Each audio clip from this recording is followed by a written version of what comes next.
Howdy and welcome back to the Road to the Great Canadian Open, Winter 2026. My name is Clarence and this is my video series as you follow me as I paint up my Brotherhood Without Banners army 1 hour a day, 1 day at a time. And today should be the last episode of me painting for a while. I'm still going to produce mini little battle reports.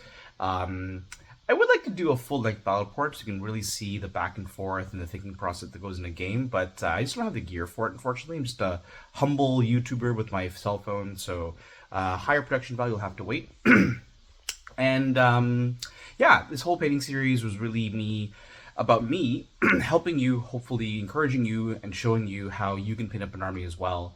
It took me about 3 months to do it, painting 1 hour a day, and that might seem like a long time. 3 months is 90 days. But many of us own these armies for well over 3 months, well over a year, well over 2 years, and they still remain colored plastic or black primer. So I'm just trying to show you that if you just chip away at it a little bit on a regular basis, you too can get an army done. And when it's done forever. It's going to look awesome. It's going to attract more players to the game. You're going to feel cooler playing the game. And 1 hour a day really isn't that bad, to a point that if you get into a habit, you might actually look forward towards that hour of peace and quiet and listen to a podcast or a show or a movie or whatever. So my 2 big tips for painting is A, pick a simple technique that is effective for those new hobbyists or even existing hobbyists. Give Slapchop a try. When I first saw contrast paints, I was very hesitant, very doubtful, very suspicious of them. But the Slapchop technique really works, really good results for the time you put in. And the second part is, as I said, just be consistent. You know, try to do a little bit on a regular basis. I did an hour a day. That is hard to find an hour sometimes consecutive. So sometimes you got to find pockets of time where you find half an hour here, 20 minutes here, 10 minutes here. Just do a step. I'm just going to do the boots. I'm just going to do the belts. I'm just going to do the gloves, whatever, right? So just find those little pockets of time to do those little steps. The next big part of my rant is it is now the end of November, so we're about a month and change away from the Great Canadian Open. It is my tournament happening at TGX, which is being hosted by Lionel Miranda at X-Planet Games, and it'll be in Mississauga this year, same as last time.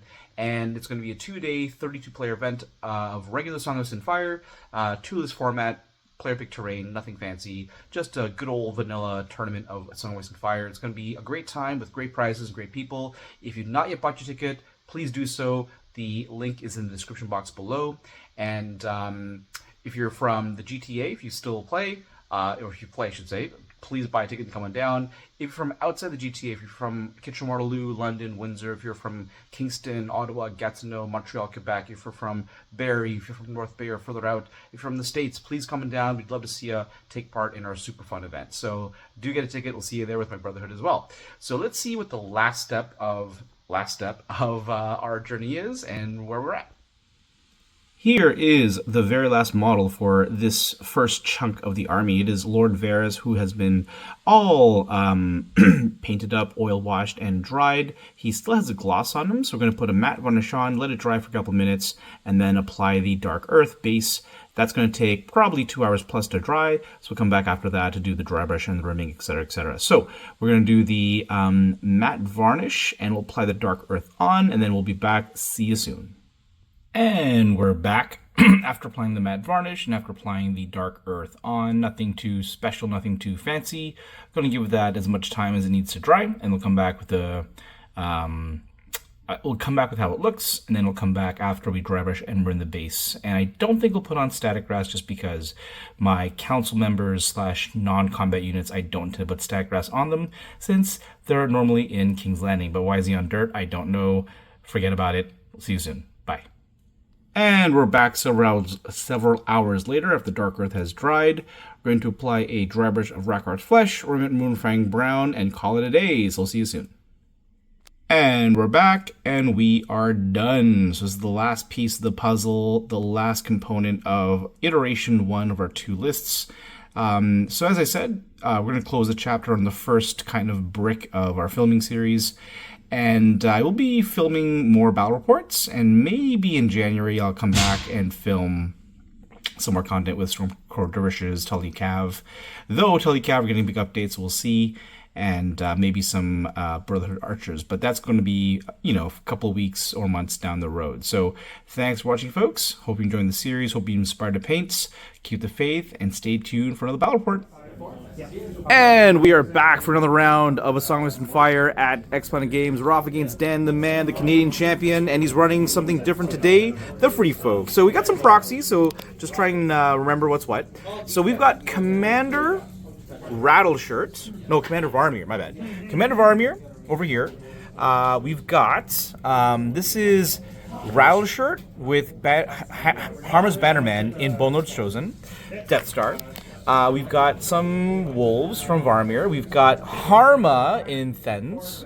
We've got Borak in Raiders with his boar. We've got Skin Changer in Raiders. There's a cat off in the distance somewhere. And in NCU-wise, he has Val, this is Ygritte, not Dala, and Craster. So I am running to try and counter, and because we're playing Feast of Crows, I'm running my 8 activation list.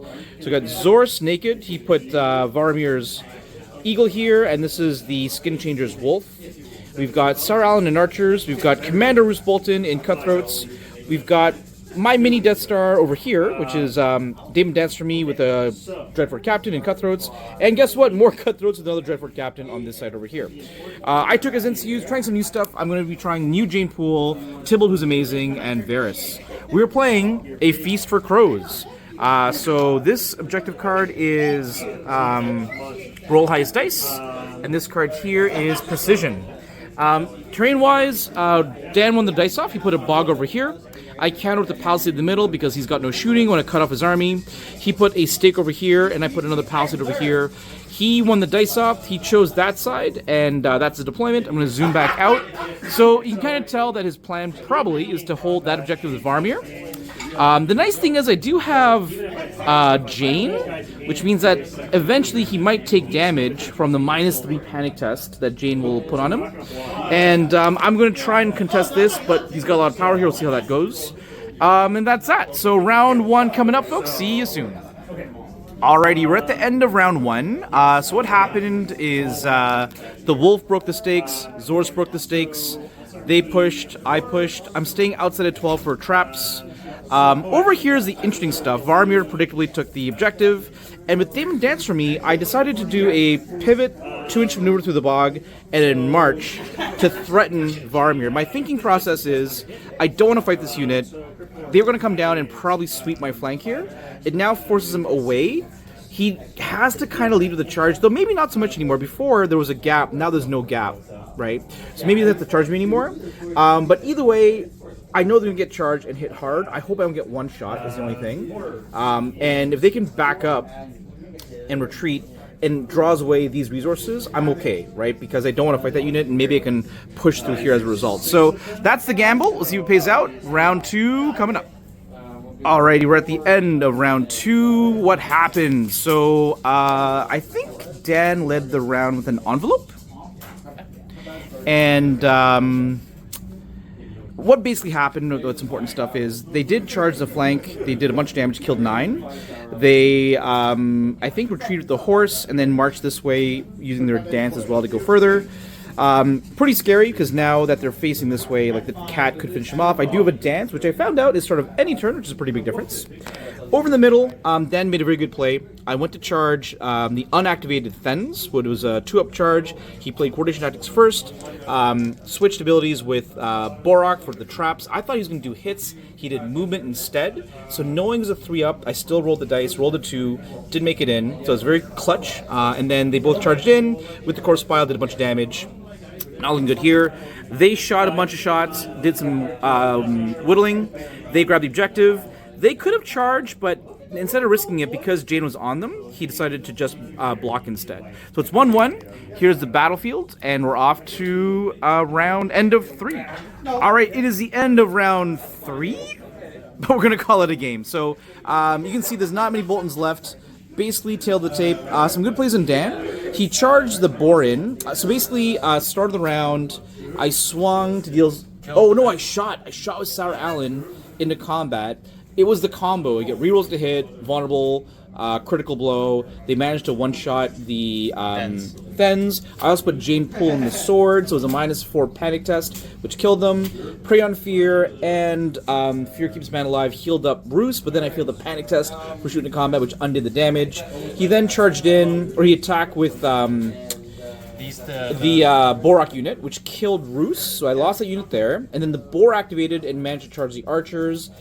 I was dawdling on the horse. I really should have taken it, because eventually he took the horse. I don't know what I prioritized first. Sword I took right away, though, right? I may have prioritized something else, can't remember what. But because I didn't take the horse, the boar pinned me in. You turned around and killed the cat. That's right. I activated here, turned around and killed the cat. Gave him time to take the horse. He then sandwiched me with the other pets, which killed me. This unit here, the Cutthroats, killed the cat. Surged next to the Bone Lord's Chosen. They used attack reposition to get back in line of sight and charge and kill them, so they died here as well. So I lost 3 trays, and the score is now 5-3. This unit almost died, but not quite. I'm just surrounded, and there's no real way to come back. So it was a good game. I think what I learned is I have one list with Rus NCU and one list with Rus Commander. I do like Rus Commander, but Rus NCU is just so darn good into so many matchups, especially playing into pets, that I think I'm going to try Ramsey Commander next time instead in the same build. Ramsey's just good also because you get more tokens of Reek, and when you throw down tokens because of Rus and Tybalt, you heal more on Ramsey as well, which is pretty baller too. Rus NCU is just too darn good to pass up, especially into this kind of pet matchup. But it was a good game, Dan. Thank you for the game, and we'll call it there. See you next time. Bye-bye.